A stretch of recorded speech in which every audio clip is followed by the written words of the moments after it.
Tak ako ja som tiež nechcela takýto zážitok zažiť, ale to vy ste tu všetci... Čo by som tu tetku Ivetku aj s tou jej špinavou cérenkou poslala preč. Naozaj mi lúzie na nervy.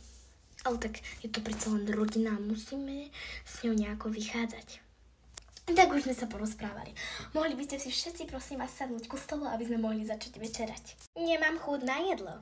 Prosím ťa, prestaň blbodu, normálne si tam sadni a začneme jesť. Fuj, cítim smrad, vy ste mi otrávili jedlo. Môžeš prestať? Naozaj odídeme, ak toto budeš robiť. Vraciam to všetko Eme. Ako si ma začal boriť hrdlo, radšej by som odišla. A dosť. Počúvaj ma, naozaj nemám už na toto nervy. Prosím ťa, okamžite si pobal veci a ideme domov. Prepáčte, naozaj sa ospravedlňujem. Ale veď ste predsa člen rodina, nemôžete odísť. Nedovečerali sme, ani sme nezačali. Môžete sa prosím vás normálne chovať. Upriahnite si tú vašu dcéru, naozaj nemôžem za to, že sa tak chová. Ale keď ona je taká už stále, nemôžem, bohužiaľ, za to. Tak prosím vás, nejako to si už vyriate. Ale nebudem to ja toto stále zažívať. Prosím vás, sadnite si tu na stolu a môžeme začať jesť večeru, ak vám to nevadí. Počúvajte, naozaj mi to je ľúto, ale ja už som s ňou hanby zažila dosť. Nebudem sa opakovať, odchádzame. To už bolo na čase. A ja som si už pomyslela, že konečne odíde. Aspoň nebudeme musieť zažívať zase toto. Aspoň odídem a už sa tu nevrátim. To je mi ale riadne potešenie, Emiatko.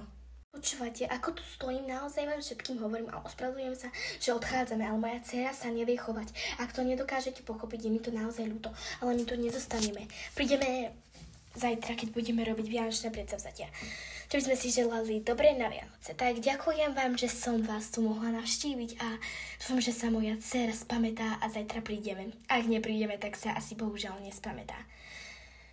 Slava, okamžite si super veci odchádzame. Čo nie, to je ale smola, že som tu nemohla ostať.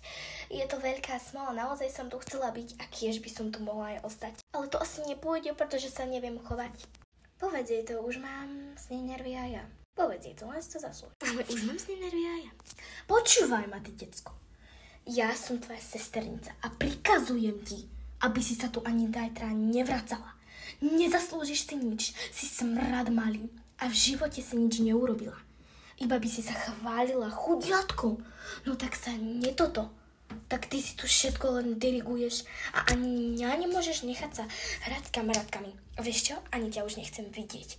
Za to, čo stále robíš. Čo si ty vlastne myslíš? Ja nebudem sa s tebou stále hrať. A čože ma nikdy nevidíš? Je mi to úplne jedno. Ani ja ťa nechcem vidieť už.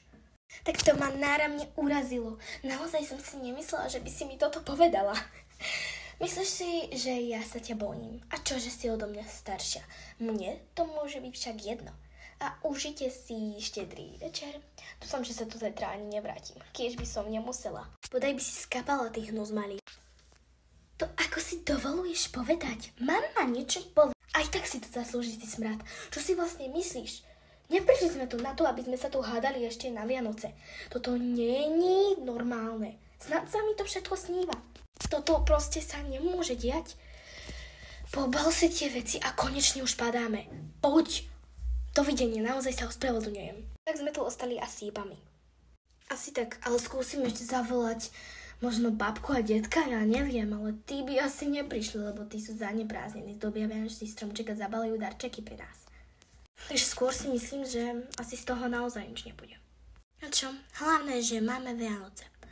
Mohli by sme aspoň zavolať niekoho iného, keď už nič z toho nevyjde. A čo tak moji rodičia, tí by tu radi prišli. Oni by sa s vami aj radi porozprávali o nejakých veciach. Energilandia. Čo na to poviete? Tak ako, Elenka, ja sa ti ospravedlňujem, čo sme tu teraz zažili. Naozaj mi to je ľúto, ale tak keď už tu nikoho nemáme, iba teba, tak môžeme ich zavolať. Tak som sa teda, Elenka, s nimi dohodla, že by mohli prísť. Aspoň, že takto nejako tie Vianoce strávime.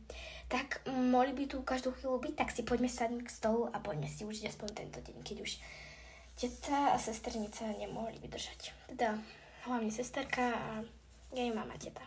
Iveta. Dobrý, som to správne, ja som Elenkina mama, prišla som tu, lebo ste ma zavolali, že chcela som tu prísť, tak tiež len ste vraveli, že už máte návštevu, ale že odišla, tak mohli sme prísť. Mám tvoj mužák náhodou. Ahoj, mami, dlho som ťa nevidela. Inak naozaj prebraj s nimi, prosím, do Energylandu. Bola by som rada. Neboj, ja všetko preberiem. Len hlavne, aby sme mali kľud, aby sme sa mohli rozprávať.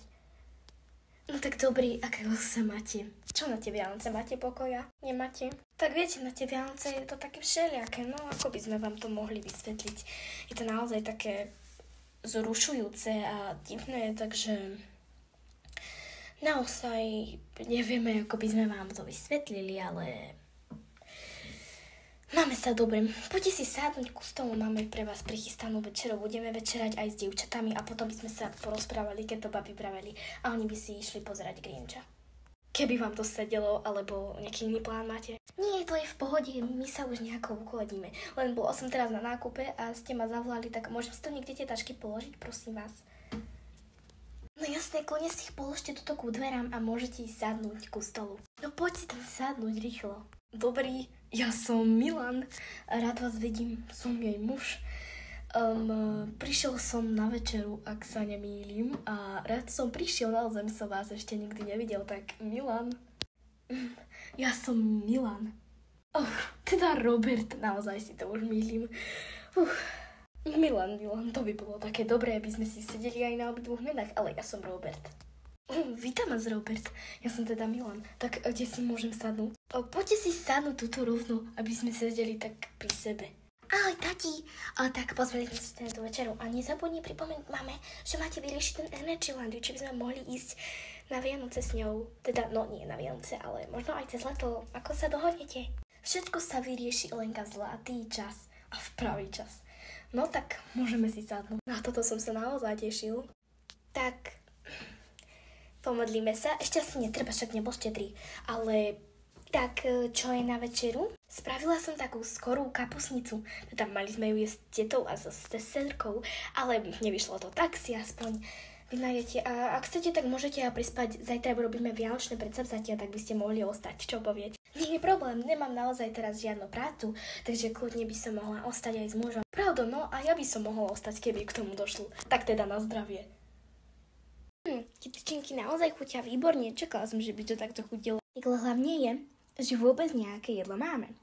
A som úplne šťastná, že konečne máme nejakú rodinnú akciu. A že sa môžeme nájsť. Inak naozaj, upiekli ste tie tyčinky, výborné sú. Ňam. A hlavne tieto, čo sú so syrom. Sú taká chrumkavé. Aký to deň som si vždy predstavovala. Aj keď nie je ešte štedrý večer, ale aj tak to dopadlo dobre. Aj keď Emina sesternica mala problémy aj s tetou Ivetou, ale tak dobre je, že to je aspoň moja mama a oco. A máte aj medovníky? Tie patria predsa tiež k Vianocem, nie? Ale by som si dala. Isto, veď všetko máme, môžeš sa ponúknuť. Urobila som to všetko len pre vás, dievčatá, aby ste sa mohli nájsť. A čože stĺsnete kilo? To je jedno, veď Vianoce sú o tlstnutí. Nie, to som si len vymyslela. Hlavne, že máme dobré Vianoce. A ešte zoberiem tie medovníky, ty si sa pýtala. Idem pre ni, no. Veru, ste naozaj dobrá pekárka. No, myslela som si, že by ste tak dobre napiekli. Je to naozaj výborné. Ale veru, aj mne nechutia tie medovníky. Naozaj som rada, že sme ich vôbec spolu napiekli. To je naozaj výborné. A keď to večer som si vždycky predstavovala. A hlavne, keby sme mali celá rodina dokopy. To je normálne skvelé. Tie medovníky chutia naozaj výborné. Aj mne naozaj chutia. Som rád, že mama tak napiekla. Aspoň, že niekomu tu chutí niečo normálne. A som rada, že vám to teda chutí. Tak si zjedzte. Máme dobrý večer s dobrou rodinou. Veru, ale aj mne chutia tie medovničky. Čo robila dcera s vami? Nie úplne všetky, ale dá sa povedať, že mi pomáhala. Naozaj mi pomáhala teda. Lebo pomáhala mi dosť. A som mala to predsa len rada. A to jedlo chrumkavé a jasné, ako som si to predstavovala, veru. No, by som si to už ani predstaviť nemohla. Tie tyčinky sú naozaj výborné. A to jedlo. Voňavé a dobré. Vlastne takto by som si to predstavovala vždycky. A keď sme to so sesterkou nezažili, ale som rada, že som to zažila aspoň s mojimi rodičmi. A zajtra sa teším na vianočné predsavzatia. Výborné.